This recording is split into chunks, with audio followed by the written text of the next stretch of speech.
What's up, everybody? This is my friend's 2017 WRX. Has 26,000 miles on it. It's already developed a pretty loud knock. It's actually pretty extensively modified. It has a turbo back exhaust, cold air intake, TGV EGR deletes, and a custom tune. Maybe a couple other things I'm forgetting. He also ran it pretty hard, so I'm not completely surprised. I actually used to be in the Subaru game, as you can see by my STI hat. I really want to buy another Subaru, but they're just so expensive to make power with and not very reliable. Anyways, he wants to stick with it, so we're putting a IAG Stage 2 block in here. It's rated for about 600 brake horsepower, and I figured I'd film the process. So let's get started on this. Yeah, not off my ass.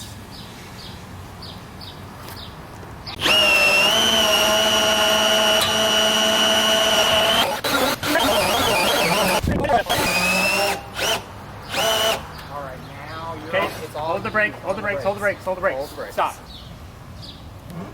Oh yeah.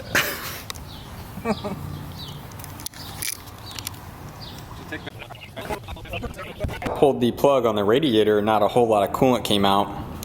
I did pull the cap up here beforehand, and taking a look at the coolant bottle, probably won't be able to see this, but it's actually bone dry. I got a little more coolant out of it, maybe like a gallon, where I believe this takes 2¼ gallon. Whenever he got this car, he did mention that he saw some coolant puddling up on like the intake manifold or maybe lower down on the block. I'm not 100% sure, and I don't see any on there now. But I think it's safe to say he overheated it, and that's probably why this motor let go. So whenever we get the motor out, we're gonna take the heads to machine shop, get them all checked out, make sure that they're flat, and go from there. First thing I'm gonna do is get the downpipe, or I guess some people call it the J-pipe, on these generation WRXs off. So I'm gonna pull the skid plate, get that thing off here, and we'll probably pull the radiator. It's just whatever breaks it. Could have been the day before or whatever.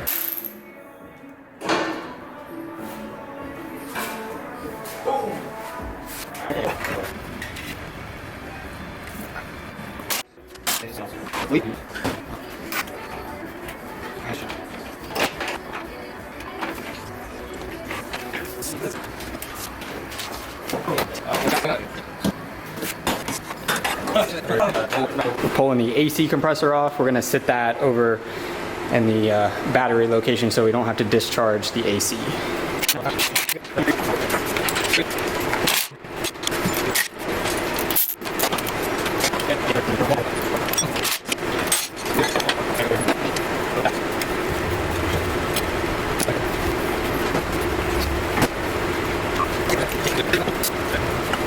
Alright, they're working on everything on the bell housing. I'm unplugging the stuff from the ECU.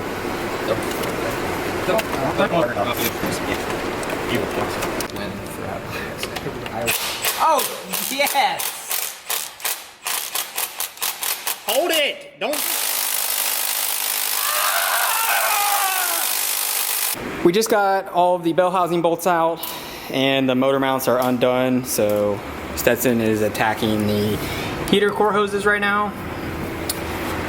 And I think we're getting pretty close to being able to lift this thing out. We just got the fuel lines undone. I'm really bad at taking video. Super easy. Return's just a clamp. The top has like a quick release fitting that you just undo with a screwdriver. So we're just doing a once over, make sure that we got everything disconnected. AC compressor, we're just gonna flop it over to the side.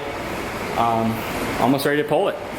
Hey YouTube, we're out here not standing in front of the camera. Hold up, so keep going. A little bit more. More. More. There we go. Yeah, I'm just watching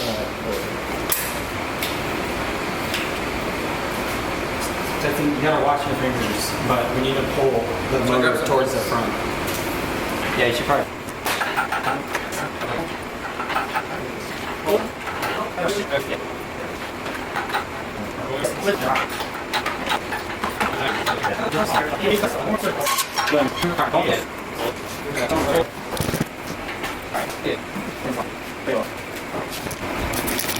What you don't see on camera is us struggling to get it to separate from the trans for at least an hour.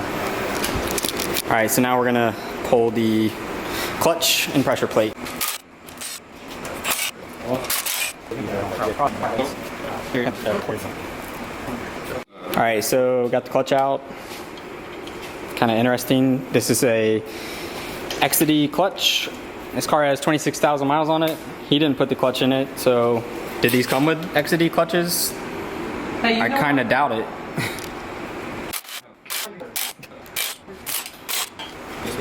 Engine is on the stand, so we're gonna start taking everything off of here. Get the heads off so he can take them to the machine shop so we can keep the project moving. One thing to say is I did just cut open the oil filter and there is no metal shavings at all that I see in here.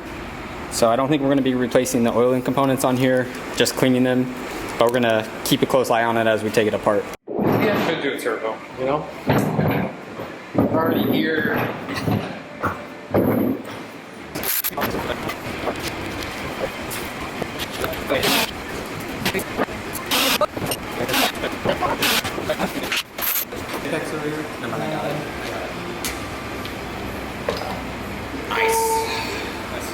The intake manifold is off. It's like a big spaghetti monster of hoses and plugs. There's the TGV deletes and the EGR delete that was on here.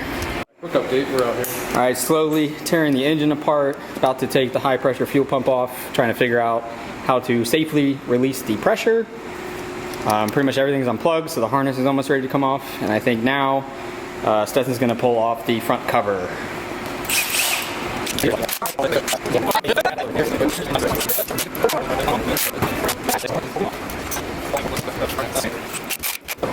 gonna flip the engine over. I don't know if we need all of this, but alright, we're going.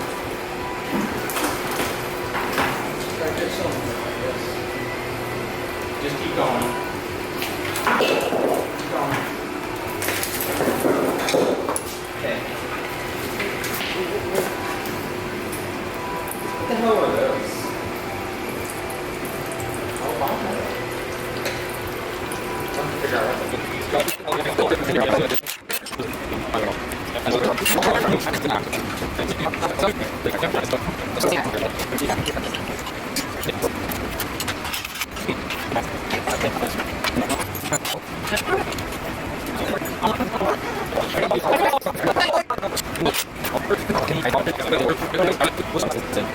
Good play. All right. Good play. Here, I got it. You got it? Yep. Nice.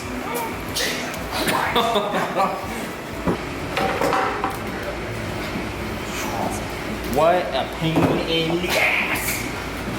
Dude, if you keep turning this quick, it might turn over and we can get it going again. That's actually, you got about a 10% chance of this thing working. I don't like those odds too much.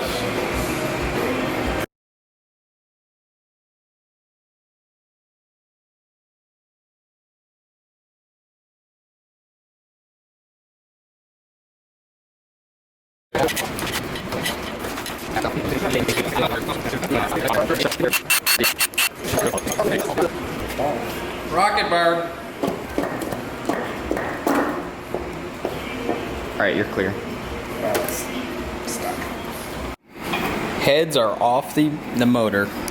Really interesting. The rear cylinder on both sides does not have any like carbon buildup whatsoever, and both front cylinders have a ton of carbon buildup and look completely different. The other thing here is somebody was definitely mixing the coolant. I don't know how well you can see it, but the coolant has like congealed in areas on the cylinder walls. Just really nasty looking stuff all over this thing. So it's been a really long day. I am glad the heads are off. So that's gonna be our stopping point for today. All right guys, stay tuned for part 2 of this. Engine's out, heads are off. They're going to the machine shop. There'll probably be 2 more videos. Hopefully one of us launching the Subaru and doing some crazy rips in it. Thanks for watching. Don't forget to like the video and comment down below what you thought of this and tell us everything that we did wrong, because we've never done this before and I'm sure we messed up many times over. Thanks for watching. All right, we filming? Yep. All right, what's up YouTube? We are out here. We have the Subaru. I'm not gonna lie, this is pretty daunting. So here is the block. It's pretty dang tiny once you get everything off of there. Here's, you know, empty cavity. We got our transmission there. Made a mess of the garage. Big ups and big, big thanks to Chris. Big ups to him. He helped a lot. We'll see later. That was horrible. So I got I'm not using that.